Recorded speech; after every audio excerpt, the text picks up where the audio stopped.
Magandang araw sa inyo. Ako nga pala si Julius. Yung nakaraang video ko, pinag-usapan natin yung mga ilan na benefits ng pagtakbo or pag-running. Ngayon naman, pag-uusapan natin paano nga ba mag-start or mag-umpisa. Kung nag-umpisa ka palang tumakbo or baguhan ka pa lang, as in from zero, start zero, nagwo-walk ka, tapos may nakita ka man nagja-jogging, gusto mo rin i-try yung pagtakbo, mag-start ka muna. I would suggest sa 1 minute easy run. It means hindi masyadong mabilis. Yung habang tumatakbo ka, pwede ka pang magsalita. Ayun yung tinatawag na conversational pace or easy pace kung tawagin ng mga runners. So pag nag-umpisa ka na doon, tapos pag 1 minute ng straight na nagagawa mo siya, mag-rest ka, 1 minute walk. After that, nung 1 minute walk mo, mag-run ka ulit ng continuous 1 minute. Tapos you can do it for like 5 times. So parang total of 10 minutes. Kasi total 5 minutes run, 5 minutes walk, di ba? Para may interval running and then recovery. So pag nagawa mo naman yun, tapos pwede ka nang tuloy. Increase mo yung time. Don't look at mileage muna. Kasi yung mileage tsaka yung speed, it will come later on. Ang mahalaga, slowly build safely para iwas injury yung time mo. Spend on running. Tapos pag medyo matagal-tagal ka na, komportable ka na, increase 2 minutes, tapos 30 seconds rest.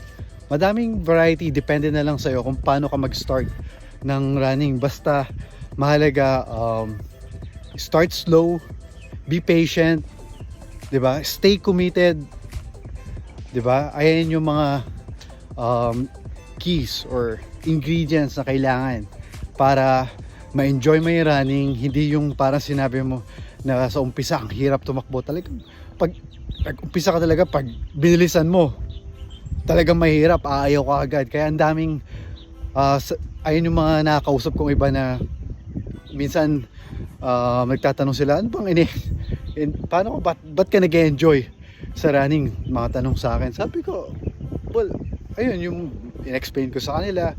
Tapos sabi nila, ba't nung tiniray ko, bakit parang ang hirap, hindi enjoyable? Kasi parang nag-umpisa sila kagad, ang bilis, napasama sila sa isang group na parang na-push kagad sila, tapos yun, umayaw na, hindi na consistent, parang one time lang, tapos hindi na sinubukan ulit. So kailangan mag-start slow, slowly increase, tapos enjoy, have fun, kasi journey yan eh.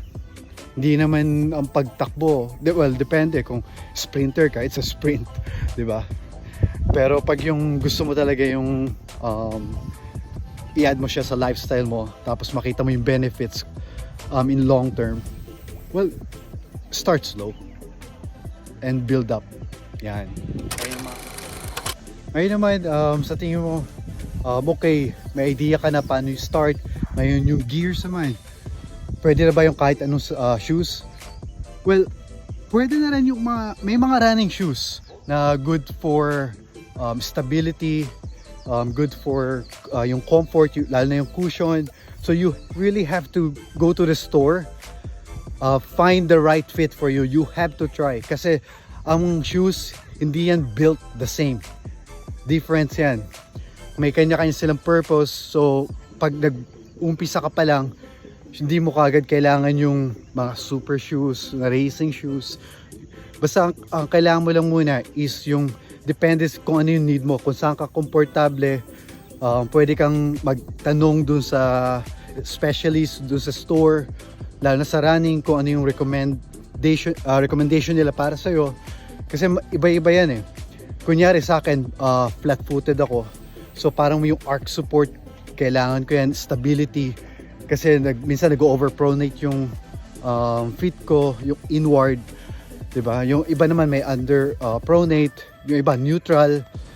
Meron mga karamihan ng mga sapatos na running shoes is neutral. So go to a specialist. You don't have to buy the most expensive shoes pag nag-start ka, kasi marami makikita mo talagang, I mean, well, if you can afford, good. Pero kung hindi naman, sa akin, I love to, ano yung mga, kunyari, punta ako Decathlon or punta ko sa sale. Kung ano may sale. Ngayon, nakapagplano ka na paano mag-start ng running, tapos nakapili ka na rin ng mga gear mo na gagamitin sa pag-start mo ng your running journey. Ngayon naman, yung route, kung saan ka tatakbo, di ba? Importante din yan kung merong track and field malapit sa inyo, doon ka mag-start. Just know that you have to go to the outer lane if you're starting starting slow, di ba? Kasi yun sa inner lane ayun yung mabibilis. O kaya sa park, may mga park area na may pwede ka mag-jog, tapos maraming mailaw, tapos maraming tao, so it's more safe, di ba? Kaya sa road, kung hindi naman busy yung road na malapit sa inyo or yung subdivision ninyo, pwede ka dun mag-start yung around the corner, di ba? Mga ilang ikot dun sa block ninyo, doon pwede ka dun mag-start. O kaya pag may football ground dun sa inyo, pwede ka rin dun. At isa pang recommendation ko sa inyo, kung may nakikita ka ng mga running group malapit sa inyo, pwede ka mag-join. I think as a runner at saka dun sa nasamahan ko mga community, they're very welcome. They don't judge, lalo na pag yung may mga baguhan sa running na nagjo-join. They're very welcoming kasi lahat naman tayo dumaan dyan sa pag-umpisa ng pagtakbo. Ako nung nag-umpisa ako tumakbo, it's really para sobrang nahirapan ako, but they're people that encourage me and push me, and yun, tapos tuloy-tuloy lang, dedication and stay committed, trying to get better each day. Yeah, so I think it's a big help, lalo na pag nag-join ka sa community of running, so like a running club malapit dyan sa inyo. Marami, I think, kahit yung pag wala ka naman running club na makita, pwede ka mag-invite, di ba? Mga kaibigan mo or mga kamag-anak mo, kahit gawin nyo lang siya na 2 times a week, di ba? Parang weekend bonding, pwede rin. So maraming paraan para tumakbo with others.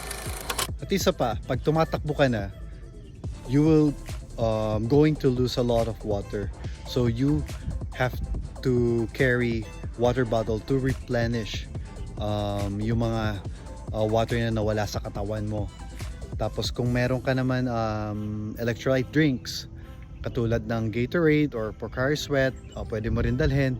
At least may electrolytes yun, and nare-replenish niya yung ano mo, yung mga water loss sa body.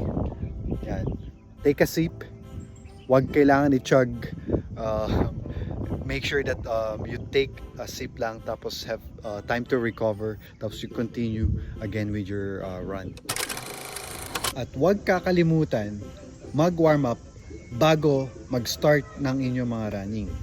At also, huwag din yung kakalimutan ang pag-cool down sa bawat run after your run, because it will help to avoid injuries.